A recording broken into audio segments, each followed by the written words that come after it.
Olá, alunos, sejam bem-vindos ao canal da Astra Educa. Pois bem, vamos lá. Hoje nós vamos estudar um dos temas mais importantes de noções de direito constitucional para o concurso do INSS, o direitos e deveres individuais e coletivos, conteúdo previsto no artigo 5º da Constituição Federal. Esse é um dos assuntos mais cobrados em prova, porque representa o núcleo da proteção constitucional da pessoa humana e da vida em sociedade. Além disso, é um tema que costuma aparecer de forma literal, conceitual e também em questões que exigem atenção aos detalhes do texto constitucional. Quando falamos em direitos e deveres individuais e coletivos, estamos tratando de garantias fundamentais asseguradas a todas as pessoas, com o objetivo de proteger a liberdade, a igualdade, a segurança, a propriedade, a intimidade, a vida, a honra, o patrimônio jurídico e a participação na ordem constitucional. Esses direitos estão no caput e nos incisos do artigo 5º da Constituição Federal. A primeira coisa que você precisa entender é que o artigo 5º começa estabelecendo uma ideia central. A Constituição afirma que todos são iguais perante a lei, sem distinção de qualquer natureza, garantindo-se aos brasileiros e aos estrangeiros residentes no país a inviolabilidade do direito à vida, à liberdade, à igualdade, à segurança e à propriedade. Esse trecho é fundamental e precisa ser memorizado, porque ele funciona como a base dos direitos individuais e coletivos. Vamos analisar com calma. A igualdade perante a lei significa que o ordenamento jurídico não pode promover discriminações arbitrárias. Isso não quer dizer tratar todos sempre de maneira absolutamente idêntica em qualquer situação. Na verdade, a igualdade constitucional também admite tratar desigualmente os desiguais à medida de suas desigualdades, justamente para alcançar uma igualdade material. É por isso que existem políticas públicas de proteção a grupos vulneráveis, ações afirmativas e normas de proteção especial a determinadas pessoas. A Constituição não defende uma igualdade cega, e sim uma igualdade comprometida com a justiça. O direito à vida é o primeiro dos direitos mencionados e tem posição central no sistema constitucional. Ele protege a existência humana e também a integridade física e moral do indivíduo. Não se trata apenas de impedir a eliminação da vida, mas também de assegurar condições mínimas de existência digna. Isso se conecta diretamente com a dignidade da pessoa humana, que é um dos fundamentos da República. O direito à liberdade é amplíssimo. Ele envolve liberdade de locomoção, liberdade de manifestação do pensamento, liberdade de consciência, liberdade de crença, liberdade de associação, liberdade profissional e outras formas de autonomia individual reconhecidas pela Constituição. Em um Estado democrático de direito, a liberdade é regra e a restrição é exceção, devendo sempre estar prevista em lei e respeitar os limites constitucionais. O direito à segurança também aparece nesse rol. Ele se refere tanto à segurança jurídica quanto à proteção da pessoa e de seus bens.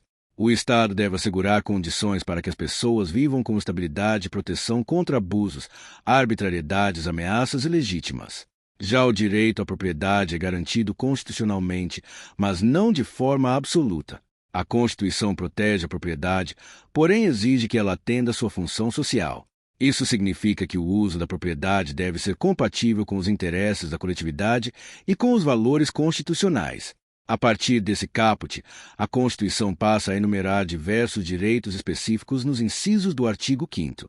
É aqui que mora grande parte da cobrança de prova. Um dos primeiros direitos importantes é o princípio da legalidade. A Constituição diz que ninguém será obrigado a fazer ou deixar de fazer alguma coisa, senão em virtude de lei.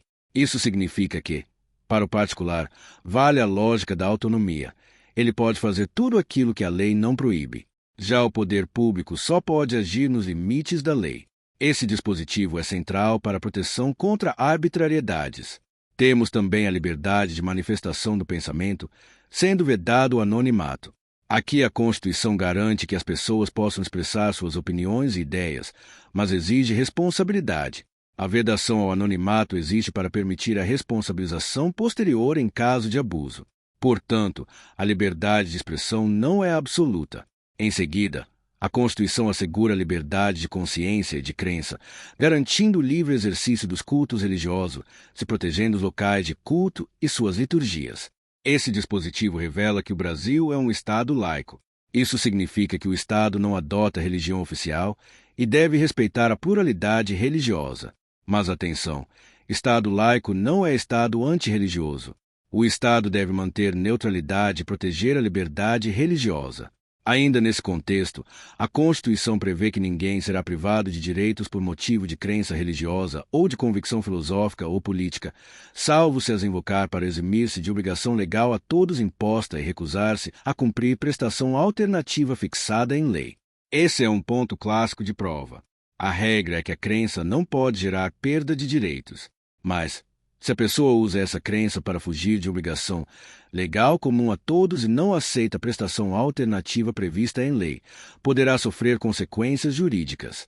Outro direito fundamental muito cobrado é o da inviolabilidade da intimidade, da vida privada, da honra e da imagem das pessoas, assegurado o direito à indenização pelo dano material ou moral decorrente de sua violação. Aqui a Constituição protege a esfera pessoal do indivíduo. Isso significa que a pessoa tem direito à preservação de sua privacidade, de sua reputação, de sua imagem e de sua dignidade pessoal. Quando esses bens são violados, cabe reparação. A casa também recebe proteção constitucional.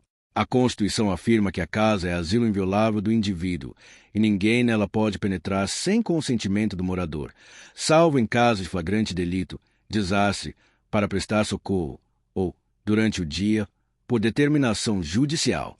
Esse dispositivo é muito importante e costuma cair em prova com cobrança literal.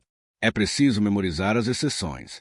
Sem consentimento do morador, a entrada possível em flagrante delito, desastre ou socorro a qualquer hora. Já por determinação judicial, somente durante o dia. O sigilo de correspondência e das comunicações telegráficas, de dados e das comunicações telefônicas também é protegido. No caso das comunicações telefônicas, a Constituição admite quebra por ordem judicial, nas hipóteses e na forma que a lei estabelecer, para fins de investigação criminal ou instrução processual penal. Veja que a interceptação telefônica é exceção e depende de requisitos específicos. A prova gosta muito de cobrar que a quebra exige ordem judicial e finalidade penal. A liberdade de exercício de trabalho, ofício ou profissão também é garantida, atendidas as qualificações profissionais que a lei estabelecer. Ou seja, a regra é a liberdade profissional, mas a lei pode exigir requisitos para determinadas atividades. Profissões que envolvem interesse público relevante ou conhecimento técnico específico podem ter regulamentação legal. Outro ponto central é o direito de reunião. A Constituição assegura que todos podem reunir-se pacificamente, sem armas, em locais abertos ao público, independentemente de autorização, desde que não frustrem outra reunião anteriormente convocada para o mesmo local, sendo apenas exigido prévio aviso à autoridade competente. Esse é um dispositivo clássico. Grave bem. Reunião não depende de autorização, depende apenas de prévio aviso, e deve ser pacífica, sem armas e sem frustrar reunião anterior. A liberdade de associação também é garantida. É plena liberdade de associação para fins lícitos, vedada de caráter paramilitar. Além disso, a criação de associações, na forma da lei, a de cooperativas independem de autorização, sendo vedada a interferência estatal em seu funcionamento. Ninguém pode ser compelido a associar-se ou a permanecer associado. Isso demonstra que a liberdade de associação inclui tanto o direito de ingressar quanto o direito de não ingressar ou sair da associação. A dissolução compulsória de associação ou a suspensão de suas atividades somente pode ocorrer por decisão judicial. No caso da dissolução, exige-se o trânsito em julgado. Isso também costuma ser cobrado. A banca adora perguntar se o Poder Executivo pode fechar a associação por ato administrativo. A resposta é não. É necessária decisão judicial e, para a dissolução compulsória, trânsito em julgado. No campo do direito de propriedade, além da garantia constitucional, há a previsão de que a propriedade atenderá à sua função social. Isso quer dizer que o proprietário não pode usar o bem de forma dissociada dos interesses sociais, econômicos e ambientais protegidos pela Constituição. O direito de propriedade existe, mas deve ser exercido em harmonia com a coletividade. Temos também o direito de acesso à informação. Todos têm direito a receber dos órgãos públicos informações de seu interesse particular ou de interesse coletivo ou geral, que serão prestadas no prazo da lei, sob pena de responsabilidade, ressalvadas aquelas cujo sigilo seja imprescindível à segurança da sociedade e do Estado. Esse dispositivo fortalece a transparência administrativa e o controle social. Outro direito importante é o direito de petição. A Constituição assegura a todos, independentemente do pagamento de taxas, o direito de petição aos poderes públicos em defesa de direitos ou contra a ilegalidade ou abuso de poder. Também assegura, independentemente de taxas, a obtenção de certidões em repartições públicas para defesa de direitos e esclarecimento de situações de interesse pessoal. Esse é um ponto literal muito cobrado. Direito de petição e obtenção de certidões independem de taxas. No campo da inafastabilidade da jurisdição, a Constituição estabelece que a lei não excluirá da apreciação do Poder Judiciário lesão ou ameaça a direito. Isso significa que, se um direito foi violado ou está ameaçado, o Judiciário pode ser acionado. É uma garantia essencial do Estado de Direito. Outro grupo de dispositivos muito importante envolve o devido processo legal e as garantias processuais. A Constituição afirma que ninguém será privado da liberdade ou de seus bens sem o devido processo legal. Isso significa que qualquer restrição importante à esfera jurídica da pessoa exige processo regular, com observância das regras e garantias constitucionais. Nesse contexto, aparece um contraditório e a ampla defesa, com os meios e recursos a ela inerentes, assegurados aos litigantes em processo judicial ou administrativo e aos acusados em geral. Esse dispositivo é extremamente relevante, inclusive para servidores, para a atuação da administração pública. Sempre que houver processo com possibilidade de prejuízo ao interessado, deve-se assegurar contraditório e ampla defesa. A Constituição também garante que ninguém será considerado culpado até o trânsito em julgado de sentença penal condenatória. Esse é o princípio da presunção de inocência, também chamado de não culpabilidade. Trata-se de uma garantia penal e processual penal fundamental. Temos ainda o princípio do juiz natural. Ninguém será processado nem sentenciado senão pela autoridade competente, e não haverá juízo ou tribunal de exceção. Isso impede a criação de órgãos julgadores casuísticos para perseguir ou favorecer pessoas específicas. Outra garantia importante é a da legalidade penal. Não há crime sem lei anterior que o defina, nem pena sem prévia cominação legal.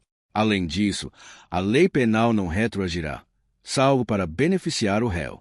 São regras fundamentais do direito penal constitucional e aparecem com frequência em concurso. A Constituição também proíbe penas de morte, salvo em caso de guerra declarada, de caráter perpétuo, de trabalhos forçados, de banimento e cruéis. Esse é outro ponto muito tradicional em prova. A regra é a proibição, com exceção expressa da pena de morte em caso de guerra declarada.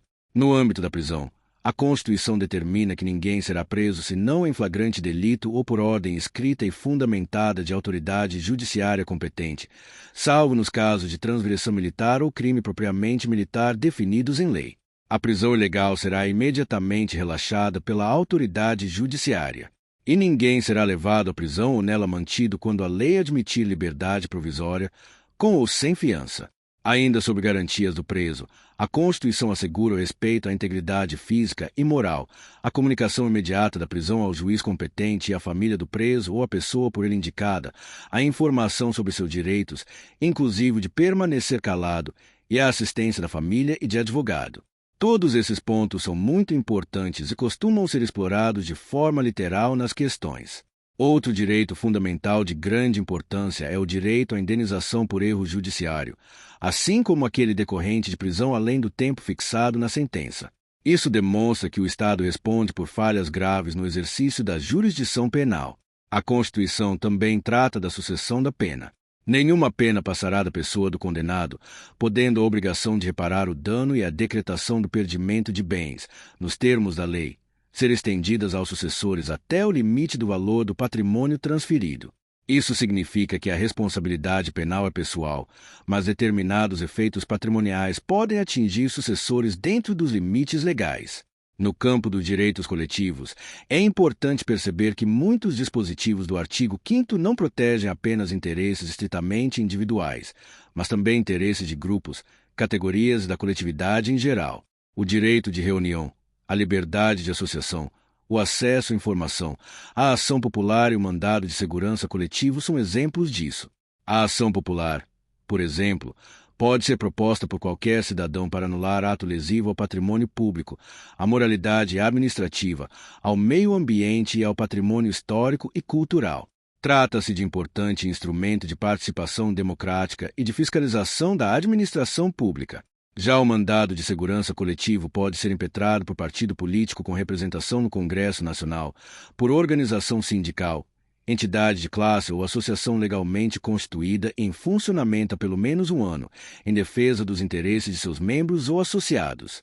Esse é um remédio constitucional coletivo muito cobrado em prova. Falando em remédios constitucionais, é importante lembrar que vários deles estão no artigo 5º e se conectam diretamente à proteção dos direitos individuais e coletivos.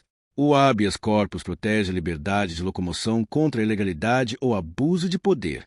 O habeas data assegura o conhecimento e a retificação de informações relativas à pessoa do impetrante em registros de entidades governamentais, são de caráter público. O mandado de injunção é utilizado quando a falta de norma regulamentadora torna inviável o exercício de direitos e liberdades constitucionais, são de prerrogativas inerentes à nacionalidade, à soberania e à cidadania. O mandado de segurança protege direito líquido e certo, não amparado por habeas corpus ou habeas data. Embora o foco da nossa aula seja direitos e deveres individuais e coletivos, você precisa perceber que esses remédios são instrumentos de garantia. Ou seja, não basta a Constituição reconhecer direitos, ela também cria mecanismos para defendê-los. Agora, vamos falar rapidamente dos deveres fundamentais. Embora o artigo 5º seja mais lembrado pelos direitos, ele também traz deveres e responsabilidades. A vedação ao anonimato implica a responsabilidade pela manifestação do pensamento. O exercício da liberdade religiosa não pode ser usado para descumprir obrigação legal comum sem aceitação de prestação alternativa. O direito de reunião exige caráter pacífico, ausência de armas e respeito à reunião anterior. A propriedade deve cumprir função social. Portanto, os direitos fundamentais não são absolutos nem ilimitados. Eles convivem entre si e precisam ser exercidos de forma compatível com a ordem constitucional e com os direitos dos demais. Esse é um ponto essencial para a prova. A maioria dos direitos fundamentais não tem caráter absoluto. Em caso de conflito entre direitos, deve-se fazer ponderação conforme a Constituição. A liberdade de expressão, por exemplo, não autoriza calúnia, injúria ou difamação. A inviolabilidade de domicílio comporta exceções. O sigilo das comunicações telefônicas pode ser afastado por ordem judicial nas hipóteses constitucionais. A propriedade pode sofrer limitações em razão de sua função social. Portanto, cuidado com alternativas que tratam direitos fundamentais como se fossem ilimitados. Para fim de concurso, você deve prestar atenção em 3 formas principais de cobrança. A primeira é a cobrança literal da Constituição. Nesse caso, a banca reproduz o texto constitucional ou altera uma palavra para tentar induzir ao erro. Aqui, a memorização de trechos importantes é decisiva. A segunda é a cobrança conceitual. A banca exige que o candidato compreenda o sentido do dispositivo constitucional. Não basta decorar, é preciso entender a lógica da garantia. A terceira é a cobrança por comparação entre direitos e garantias. O candidato precisa saber diferenciar, por exemplo, liberdade de reunião, liberdade de associação, direito de petição e obtenção de certidão, inviolabilidade de domicílio e sigilo de comunicações, habeas corpus, mandado de segurança. Para encerrar, vamos fazer uma síntese objetiva dos pontos mais importantes desta aula. Os direitos e deveres individuais e coletivos estão previstos principalmente no artigo 5º da Constituição Federal. O caput do artigo 5º assegura a igualdade perante a lei e a inviolabilidade do direito à vida, à liberdade, à igualdade, à segurança e à propriedade. A liberdade de manifestação do pensamento é garantida, mas o anonimato é vedado. A liberdade de consciência e de crença é protegida, assim como o livre exercício dos cultos religiosos. A casa é asilo inviolável, salvo nas hipóteses constitucionais. O sigilo das comunicações é regra, com exceção da interceptação telefônica por ordem judicial para fins penais. A reunião independe de autorização, mas exige prévio aviso. A associação para fins lícitos é livre, e ninguém é obrigado a associar-se ou permanecer associado. O direito de propriedade é garantido, mas deve atender à função social. O direito de petição e a obtenção de certidões independem do pagamento de taxas.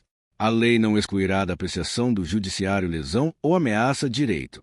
Ninguém será privado de liberdade ou de bens sem o devido processo legal. São assegurados contraditório e ampla defesa nos processos judiciais e administrativos. Ninguém será considerado culpado até o trânsito em julgado de sentença penal condenatória. Os direitos fundamentais, em regra, não são absolutos, e os remédios constitucionais existem para proteger esses direitos quando forem ameaçados ou violados. Portanto, aluno, se você quer ir bem em direito constitucional no concurso do INSS, comece dominando o artigo 5º. Leia, releia, marque as expressões-chave, identifique as exceções e entenda a lógica por trás de cada garantia. Esse é um dos conteúdos mais importantes de toda a disciplina. Sem dúvida, um dos mais estratégicos para sua aprovação. Na próxima aula, podemos continuar dentro de direitos e garantias fundamentais ou avançar para outro ponto do edital, sempre com foco direto naquilo que realmente cai em concurso. Até a próxima!